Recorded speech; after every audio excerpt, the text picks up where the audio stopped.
السلام علیکم. Welcome to our channel Novelistan Urdu novels library. کیسے ہیں آپ سب لوگ؟ امید ہے آپ سب ٹھیک ٹھاک ہوں گے اور ہماری ناولز اچھے سے انجوائے کر رہے ہوں گے. آج میں آپ کے لیے لائی ہوں ناول اذیت کی ایپیسوڈ نمبر 2. یہ ناول بیس کرتا ہے ایک ٹین ایجر لڑکی کے اوپر، 14-15 سال کی لڑکی کے اوپر، جو کہ یتیم ہے اور اپنے ماموں کے گھر رہتے ہیں، جس میں اس کے ماموں کی تو اس میں جان بستی ہے، اور لیکن اس کی مامی کا رویہ اس کے ساتھ کچھ سا ہے. لیکن یہ اسٹوری بیس کرتی ہے ایکچولی ایک لڑکے کی نادانی کے اوپر، جو کہ اپنی دوست کی باتوں میں آ کر جو ہے نا وہ اپنی زندگی کو ہی اذیت کا شکار کر لیتی ہے، اور ایسی اذیت کا شکار کرتی ہے کہ اس ناول میں اس کے ساتھ آپ بھی اذیت کا شکار ہوں گے. اذیت کا یہ سفر اکیلے نہیں گزرے گا. نور عین کے ساتھ ساتھ ہم سب بھی اس اذیت کا شکار ہوں گے، جو اس نے اپنی بے وقوفی سے ہی اپنی جو ہے نا اپنا نصیب بنایا ہے اس اذیت کو. یہ ایک مورل اسٹوری بھی ہے اور ایک سبق آموز کہانی بھی ہے. تو جلدی سے چینل کو سبسکرائب کر لیں، ویڈیو کو لائک کیجیے گا، شیئر کیجیے گا، بیل آئیکن کو ضرور پریس کیجیے گا. شروع کرتے ہیں اذیت کا یہ سفر نور عین کے ساتھ. ناول اذیت مصنف زارون علی، قسط نمبر ہے 2. یار نہیں، زارون بھائی ہماری جان لے لیں گے. ان کا تو ابھی پہلا غصہ ہی ختم نہیں ہوا. چپ سے انصاف کرنے کے بعد نور عین نے تسلی سے اسے اپنے منصوبے سے آگاہ کیا تو اذلان نے اس کی پوری بات سننے کے بعد باقاعدہ کرسی سے اچھلتے نفی میں سر ہلایا. مطلب تم میری بات نہیں مانو گے؟ ٹھیک ہے، ویسے بھی مجھے تمہاری مدد کی کوئی ضرورت نہیں. اذلان کے انکار پہ منہ پھلاتے نور عین نے لاپرواہی سے کندھے اچکائے. نہیں یار، ایسی بات نہیں ہے، بس مجھے زارون بھائی کے غصے سے ڈر لگتا ہے. مقابل کو خفا دیکھ کر اذلان نے اسے سمجھانے کی کوشش کی. ٹھیک ہے، تم ڈرتے رہو، مگر میں نے جو سوچا ہے وہ کر کے ہی دم لوں گی. نظروں میں بے خوفی لیے نور عین نے اٹل انداز میں اسے اپنا فیصلہ سنایا. یار ایسا نہ کرو، مطلب اپنے بدلے کے لیے کچھ اور سوچ لو نا. کمزور سے مزاحمت کرتے اذلان نے اسے منانے کی کوشش کی. نہیں، میں نے جو سوچ لیا ہے وہ کافی ہے. اس لیے اگر تمہیں میرا ساتھ دینا ہے تو ٹھیک ہے، ورنہ بلال کے ساتھ سگریٹ پینے والی بات تو تمہیں یاد ہی ہوگی.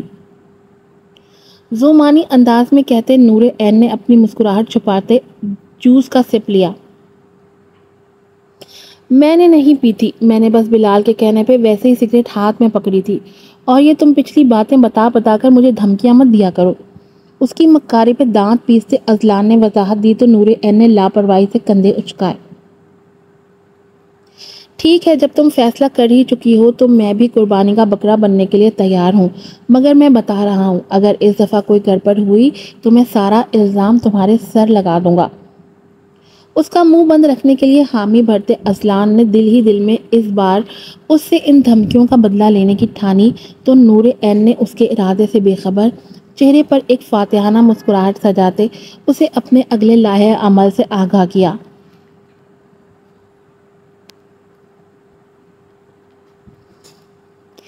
یہ بے ایمانی ہے. تم نے کہا تھا کہ ڈرامہ ختم ہوتے ہی ریموٹ تم مجھے دو گی. نور عین نے اس کے تقاضے پہ جلدی سے ریموٹ پاس بیٹھی عائشہ کے ہاتھ میں تھمایا تو اذلان نے اپنی جگہ سے اٹھتے احتجاج کیا. میں نے کب کہا؟ میں نے تو ایسی کوئی بات نہیں کی تھی. اپنے وعدے سے صاف مکرتے نور عین نے چہرے پہ معصومیت طاری کی. عائشہ آپی یہ جھوٹ بول رہی ہے نا؟ اس نے ابھی کچھ دیر پہلے ہی آپ کے سامنے مجھے ریموٹ دینے کی بات کی تھی نا. نور عین کی چالاکی پہ زچ ہوتے اذلان نے جلدی سے بہن کو مخاطب کیا. کون سی بات؟ مجھے تو ایسا کچھ یاد نہیں. بھائی کا ساتھ دینے کے بجائے عائشہ نے لا علمی ظاہر کرتے اذلان سے اپنا ماس خراب کرنے کا بدلہ لیا. میں جانتا ہوں آپ دونوں ملی ہوئی ہیں. آپ ہی پلیز ایسا نہ کریں. پہلے ہی اس چھپکلی کی وجہ سے میرا آدھا میچ گزر چکا ہے. نور عین کے چہرے پہ مسکراہٹ دیکھ کر اذلان نے دل ہی دل میں کرتے عائشہ کی منت کی. چھپکلے ہوگے تم اور آپ ہی. اب آپ نے اسے بالکل بھی ریموٹ نہیں دینا. اپنی شان میں اس سے قصیدہ آرائی سنتے نور عین نے بھی میدان میں آتے اس کی خبر لی. بھائی میرا دماغ خراب مت کرو اور تم لوگوں کا جو بھی معاملہ ہے اسے اسکرین کے سامنے سے ہٹ کر حل کرو. ان کی باتوں میں دلچسپی لینے کے بجائے عائشہ نے ماتھے پہ بل لیے اپنا مدح بیان کیا تو اذلان نے کھا جانے والی نظروں سے بہن کو گھورا اور جھپٹ کر غصے سے پاس کھڑی نور عین کے بال کھینچے۔ میں تمہارا منہ توڑ دوں گی، تمہاری جرت کیسے ہوئی میرے بال کھینچنے کی؟ مقابل کی حرکت پر چیختے نور عین نے اسے مارنے کے لیے اپنی چپل اٹھائی تو اذلان نے اسے موقع دیے بغیر ہی باہر کی جانب دوڑ لگائی۔ امی پلیز مجھے اس چڑیل سے بچا لیں۔ اپنے بچاؤ کے لیے کچن میں پہنچتے اذلان نے عالیہ بیگم کا سہارا لیتے خود کو ان کے پیچھے چھپایا۔ مومانی پلیز آپ ہٹ جائیں، اس نے میرے بال کھینچے ہیں، وہ بھی اتنی زور سے۔ عالیہ بیگم کو کچھ بولنے یا سمجھنے کا موقع دیے بغیر نور عین نے بھی کچن میں پہنچتے اذلان پر جھپٹنے کی کوشش کی تو وہ ماں کو سامنے کرتے خود ان کے پیچھے چھپ گیا۔ کیا مصیبت پڑ گئی ہے تم دونوں کو؟ ابھی کچھ دیر پہلے تو اچھے بھلے ایک دوسرے کے ساتھ بیٹھے تھے۔ ایک دم سے آئی آفت پہ بوکھلاتے عالیہ بیگم نے نور عین کا ہاتھ پکڑا جو ان کے قریبی اذلان تک پہنچنے والا تھا۔ مومانی اس نے بلا وجہ میرے بال کھینچے ہیں اور مجھے تھپڑ بھی مارا ہے۔ اپنی ناکامی پہ کھلتے اس نے پاؤں پٹکتے عالیہ بیگم سے شکایت کی۔ امی یہ جھوٹ بول رہی ہے، میں نے صرف بال کھینچے تھے، تھپڑ نہیں مارا۔ نور عین کے الزام پہ اذلان نے جلدی سے صفائی دی۔ تو کیوں کھینچے؟ میں نے تمہیں کتنی بار منع کیا ہے کہ ہاتھ مت چلایا کرو۔ اذلان اب تم چھوٹے نہیں ہو جو ہر وقت یوں بچوں کی طرح لڑتے ہو۔ نور عین کی آنکھوں میں نمی دیکھ کر عالیہ بیگم نے بیٹے کو کان سے پکڑتے اپنے سامنے کیا۔ میں نے جان بوجھ کر نہیں کھینچے، اس سے پوچھیں کیسے اس نے پہلے مجھے بھائی بھائی بول کر ڈرامہ دیکھنے کے لیے ریموٹ لیا اور پھر مجھے دینے کے بجائے عائشہ آپی کو دے دیا۔ اپنے دفاع میں آواز اٹھاتے اذلان نے بھی اس کی شکایت کی۔ مومانی یہ جھوٹ بول رہا ہے، میں نے اس سے ریموٹ نہیں لیا۔ دکھ کی شدت سے آواز نور عین کے گلے میں اٹکی تو اس نے اپنی بات ادھوری چھوڑتے عالیہ بیگم کے ساتھ لگتے رونا شروع کر دیا۔ اذلان تم بہت بدتمیز ہو، آ لینے دو ذرا تمہارے ابو کو۔ بھانجی کے رونے پہ پریشان ہوتے عالیہ بیگم نے بیٹے کی کلاس لی۔ جی میں ہی اس گھر میں برا ہوں اور بدتمیز ہوں، جسے دیکھو ہر وقت مجھے ہی ڈانٹتا رہتا ہے۔ ماں کو نور عین کی سائیڈ لیتا دیکھ کر اذلان کا دل ٹوٹا تو اس نے منہ پھلاتے غصے سے عالیہ بیگم کی بات کی تصدیق کی اور تیزی سے قدم اٹھاتے کچن سے نکلا۔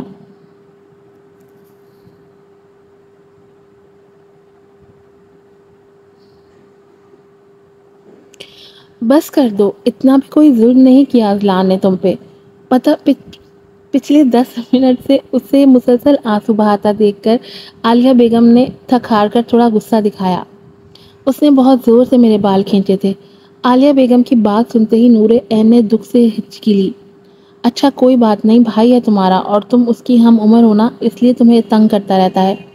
یہ لو پانی پیو اور چپ ہو جاؤ، تمہارے ماموں آنے والے ہیں۔ ٹیبل سے گلاس اٹھا کر اس کے لبوں سے لگاتے عالیہ بیگم نے اس بار اسے نرمی سے سمجھایا۔ اچھا ہے آ جائیں، میں ان کے آتے ہی ان سے اذلان کی شکایت کروں گی اور یہ بھی بتاؤں گی کہ آج اس کے ٹیسٹ میں 2 نمبر آئے ہیں۔ چند گھونٹ پانی کے بھر کے اس نے آنسوؤں کے بیچ اٹکتے ہوئے بمشکل اپنی بات مکمل کی۔ 2 نمبر؟ کون سے ٹیسٹ میں؟ گلاس واپس ٹیبل پہ رکھتے عالیہ بیگم نے حیرت سے اس کی طرف دیکھا۔ میتھس کے ٹیسٹ میں 50 میں سے 2 نمبر آئے ہیں۔ میم نے پوری کلاس کے سامنے کھڑا کر کے بے عزتی کی اور بولا کہ پورا ہفتہ وہ ان کے پیریڈ میں کھڑا رہے گا۔ ان کا سوال سنتے ہی انکشاف کرتے نور عین نے اسٹالر سے اپنی ناک رگڑی۔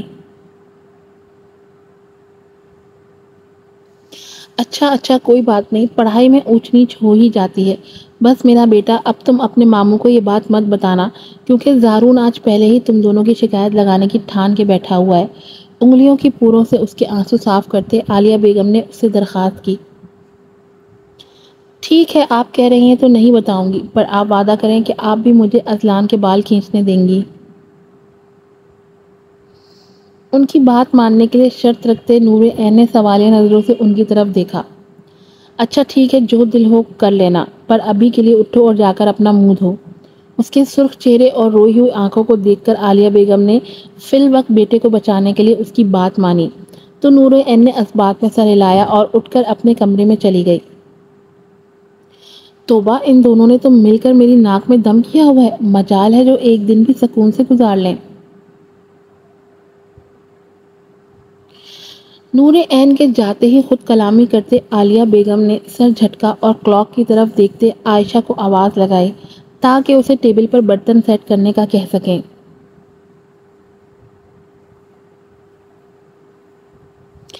ابو مجھے آپ سے کچھ بات کرنی ہے۔ ذیشان صاحب کی آمد کے بعد سب لوگ کھانے کے ٹیبل پر اکٹھے ہوئے تو زارون نے ایک نظر اذلان اور نور العین پر ڈالتے باپ کو مخاطب کیا۔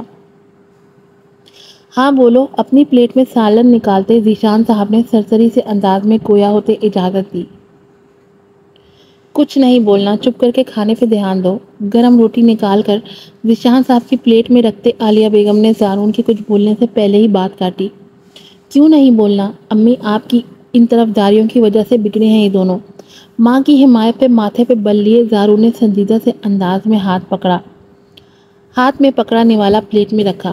کون دونوں؟ لگتا ہے آج پھر اذلان اور نور عین نے کوئی شرارت کی ہے۔ ایک نظر بیوی کی جانب دیکھتے ذیشان صاحب نے تصدیق کے لیے اپنا دھیان مکمل طور پر زارون پر مرکوز کیا۔ شرارت نہیں، بدتمیزی۔ ابو، یہ دونوں آج سلیم صاحب کے درخت سے شہتوت چوری کر رہے تھے۔ یہ صاحب درخت کے اوپر چڑھے شہتوت توڑنے میں مگن تھے اور یہ میڈم اپنا اسٹرالر زمین پر بچھائے ننگے سر بیٹھی تھی۔ ماں کی نظروں کی پرواہ کیے بغیر زارون نے باری باری ان دونوں کی طرف اشارہ کرتے ان کے کارنامے کا ذکر کیا۔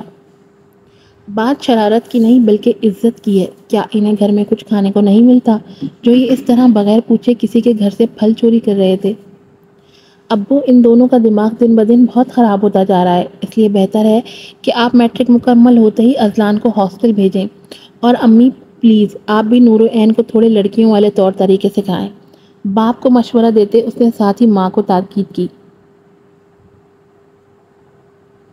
میرا بیٹا کہیں نہیں جائے گا اور اگر تم لوگوں نے دوبارہ اسے ہاسٹل بھیجنے کی بات کی تو میں بتا رہی ہوں کہ میں اپنے بچے کو لے کر احمد کی طرف چلی جاؤں گی۔ ذیشان صاحب کے کچھ بولنے سے پہلے ہی عالیہ بیگم نے جذباتی سے انداز میں اپنے بھائی کے گھر جانے کی دھمکی دی۔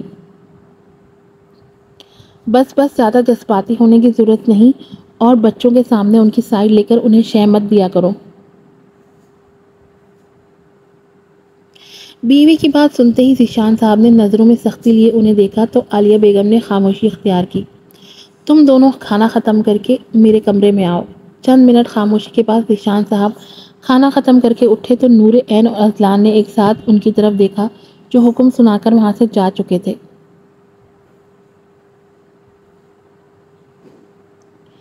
بچوں، آج تو تم لوگوں کی خیر نہیں۔ ذیشان صاحب کے جاتے ہی ٹیبل پر سب سے پہلی آواز فیضان کی ابھری تو عائشہ نے بھی مسکراہٹ چھپاتے ان دونوں کو چھیڑا۔ بس زیادہ بولنے کی ضرورت نہیں، چپ کر کے کھانا کھاؤ اور جا کر اپنے اپنے کمروں میں سو جاؤ۔ زارون کا غصہ فیضان اور عائشہ پر نکالتے عالیہ بیگم نے کھانا ختم کیے بغیر ہی اپنی پلیٹ اٹھائی اور اٹھ کر کچن میں چلی گئی۔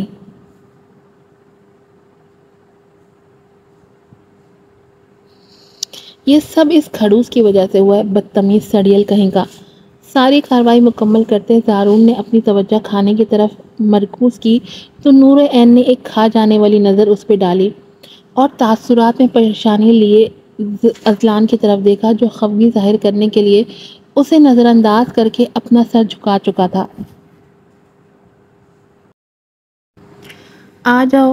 کچھ دیر بعد دروازے پہ دستک ہوئی تو ذیشان صاحب نے اجازت دیتے نظر اٹھا کر آنے والوں کی طرف دیکھا۔ بیٹھ جاؤ۔ ہاتھ میں پکڑا موبائل سائیڈ پہ رکھتے ذیشان صاحب نے ان کے جھکے سر دیکھ کر سامنے موجود صوفے کی طرف اشارہ کیا۔ ماموں سوری، ہم دوبارہ ایسی کوئی حرکت نہیں کریں گے۔ ان کے غصے سے خائف نور عین نے بیٹھنے کے بجائے آنکھوں میں نمی لیے ان سے معذرت کی۔ اچھا ٹھیک ہے، بیٹھو پھر بات کرتے ہیں۔ اس کے آنسوؤں سے جذباتی ہونے کے بجائے ذیشان صاحب نے پھر سے انہیں بیٹھنے کا اشارہ کیا۔ نہیں، مجھے پتا ہے آپ ناراض ہیں۔ ماموں، زارون بھائی جان بوجھ کر بات کو بڑھا چڑھا کر بیان کرتے ہیں تاکہ ہمیں ڈانٹ پڑے، اور اذلان کا کوئی قصور نہیں تھا، میں نے ہی اسے شہتوت توڑنے کا کہا تھا۔ صوفے پہ بیٹھنے کے بجائے ان کے سامنے بیڈ پر بیٹھتے نور عین نے اپنے پارٹنر کو بچانے کے لیے سارا الزام اپنے سر لیا۔ بیٹا، زارون تم دونوں کی بہتری کی بات ہی کرتا ہے۔ تم خود بتاؤ، ایسے کسی کے گھر سے بغیر پوچھے کچھ توڑنا اچھی بات ہے؟ اسے خود ہی اپنی غلطی تسلیم کرتا دیکھ کر ذیشان صاحب نے بھی سختی کرنے کے بجائے نرمی سے پوچھا تو نور عین نے شرمندگی سے نفی میں سر ہلایا۔ سوری ابو، ہم دوبارہ ایسی کوئی حرکت نہیں کریں گے۔ ذیشان صاحب کی بات سے اذلان کو بھی اپنی غلطی کا احساس ہوا تو اس نے بھی باپ سے معذرت کی۔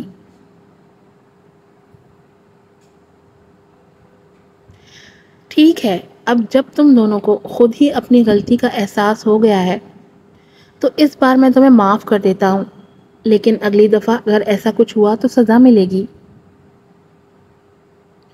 بھانجے کی آنکھوں میں نمی دیکھ کر مزید کچھ کہنے یا ڈانٹنے کے بجائے ذیشان صاحب نے ٹھنڈے پڑتے اذلان کی بھی جان بخشی کی اور نور عین کو اپنے ساتھ لگایا جو انہیں اپنے بچوں سے بھی زیادہ عزیز تھی۔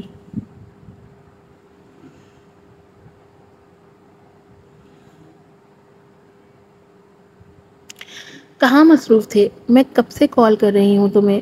دوسری طرف سے ہیلو کی آواز ابھری تو سائرہ نے سلام و دعا کے بغیر ہی خفگی سے کہا، کہیں نہیں، وہ گھر کا کچھ سامان ختم تھا تو کھانا کھانے کے بعد وہی لینے چلا گیا اور موبائل کمرے میں ہی پڑا تھا۔ سائرہ کے طنز کا اثر لیے بغیر فیضان نے تفصیل کے ساتھ اسے دیر سے کال اٹھانے کی وجہ بتائی۔ اچھا ٹھیک ہے، مجھے لگا شاید آج مجھ سے بات کیے بغیر ہی سو گئے ہو۔ اس کی وضاحت پہ سائرہ نے اپنا خدشہ ظاہر کیا۔ نہیں، میری یہ مجال کہ میں تم سے بات کیے بغیر سوں۔ اس کے شکوے پہ مسکراتے فیضان نے جان بوجھ کر اسے چھیڑا۔ اتنے بھی تم میرے فرما بردار نہیں جتنا ظاہر کرتے ہو۔ دوسری طرف سے فیضان کی تابعداری کا سنتے سائرہ نے آنکھیں سکیڑی۔ تابعدار ہی ہوں، تبھی آج تک تمہیں کبھی شکایت کا موقع نہیں دیا۔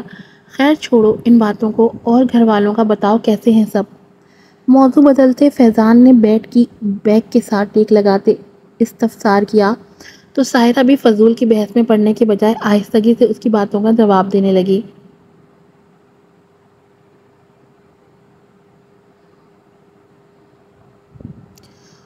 اف، اس پروجیکٹ نے تو میرا دماغ خراب کر دیا ہے۔ آنکھوں میں درد کی وجہ سے زارون نے باقی کام کل پہ چھوڑتے اپنا لیپ ٹاپ بند کیا اور کلاک پہ 12 بجتے دیکھ کرسی سے اٹھا۔ بس کل ہر صورت میں اسے مکمل کر کے جمع کروا دوں گا۔ پورے ایک ہفتے کی محنت کو عنقریب ہی مکمل ہوتا دیکھ زارون نے دل ہی دل میں ارادہ کیا اور ایک بھرپور انگڑائی لیتے بیڈ پہ پہنچا۔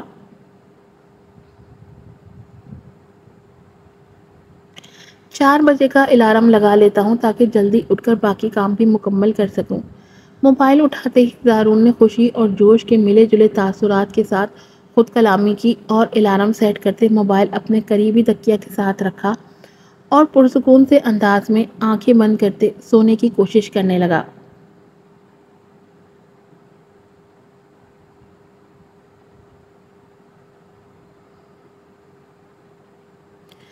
ہائے اللہ، تم نے تو مجھے ڈرا ہی دیا۔ رات 2 بجے کے قریب وہ اپنے ارادے کی تکمیل کے لیے دبے باؤں کمرے سے نکلی تو اذلان جو کافی دیر سے اسی کے انتظار میں کھڑا تھا ایک دم سے اس کے سامنے آیا۔ مجھ سے بات نہ کرو، میں صرف تمہارا احسان اتارنے کے لیے آیا ہوں۔ نور عین نے گہری سانس لیتے خود کو پرسکون کیا تو اذلان نے خفگی ظاہر کرتے دتلایا، میں بھی ناراض ہی ہوں، اس لیے زیادہ بننے کی ضرورت نہیں ہے۔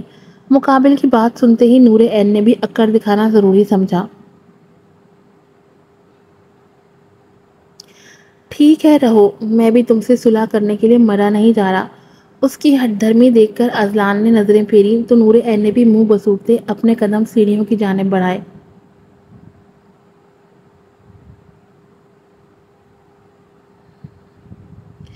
ایک بار پھر سے سوچ لو، مطلب زارون بھائی نے اس پروجیکٹ پر کافی محنت کی ہے۔ اس کے پیچھے ہی دبے پاؤں سیڑھیاں چڑھتے اذلان نے اسے سمجھانے کی آڑ میں مزید اکسایا۔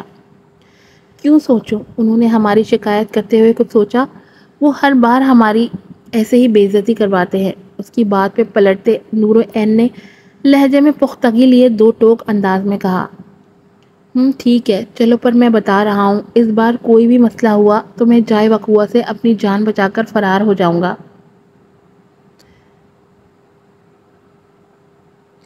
اپنی جیت پہ خوش اذلان نے بس دکھاوے کے لیے اسے خبردار کیا۔ تم بڑی قتل کی واردات کر رہے ہو نا؟ اس کی پیشہ ورانہ انداز پہ نور عین نے طنز کرتے خود کو ہوشیار رکھنے کے لیے ادھر ادھر دیکھا۔ واردات قتل کی نہیں، پر اس کارروائی کے بعد مجھے اپنی موت صاف صاف دکھائی دے رہی ہے، اس لیے بار بار تم سے بول رہا ہوں کہ ایک دفعہ ٹھنڈے دماغ سے سوچ لو۔ تاثرات میں سنجیدگی سمیت اذلان نے اسے ایک ہمدردانہ مشورہ دیا۔ میں تمہاری طرح بزدل نہیں ہوں جو فیصلہ کرنے کے بعد بار بار اس پہ نظر ثانی کروں۔ نور عین کی زبان اٹل ہے، ارادے پختہ اور عمل یقینی ہے، اس لیے اگر تمہیں زیادہ ڈر لگ رہا ہے تو یہیں سے واپس چلے جاؤ۔ کچھ دیر پہلے ہی ڈرامے میں سنا ہوا ڈائلاگ بولتے اس نے مقابل کے سامنے خود کو بہادر اور مضبوط ظاہر کرنے کے لیے پلٹ کر قدم آگے بڑھائے تو اذلان نے تیر نشانے پہ لگا دیکھ کر اپنی مسکراہٹ چھپائی اور خود بھی بغیر آہٹ کیے اس کے پیچھے چل پڑا۔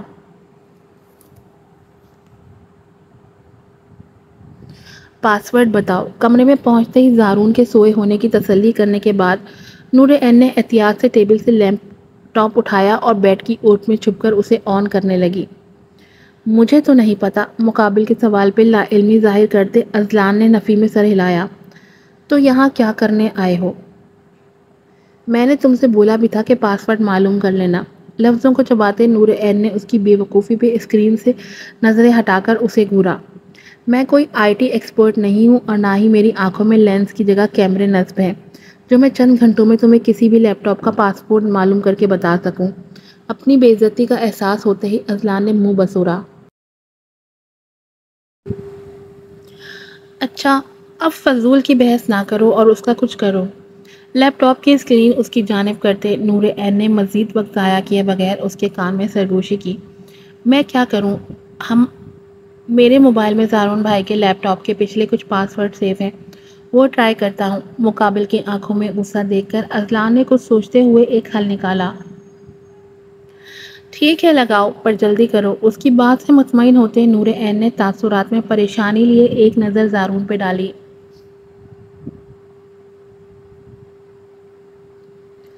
اب کیا ہوا؟ اسے اپنی جیبیں ٹٹولتا دیکھ کر نور عین نے سوال کیا تو اذلان نے جواب دینے کے بجائے اپنی بدتیسی کی نمائش کی۔ اب یہ مت کہنا کہ تم موبائل نہیں لائے۔ اس کے انداز سے نتیجہ اخذ کرتے نور عین نے نفی میں سر ہلاتے خدشہ ظاہر کیا۔ میں بس 2 منٹ میں لاتا ہوں، تم یہیں رکو۔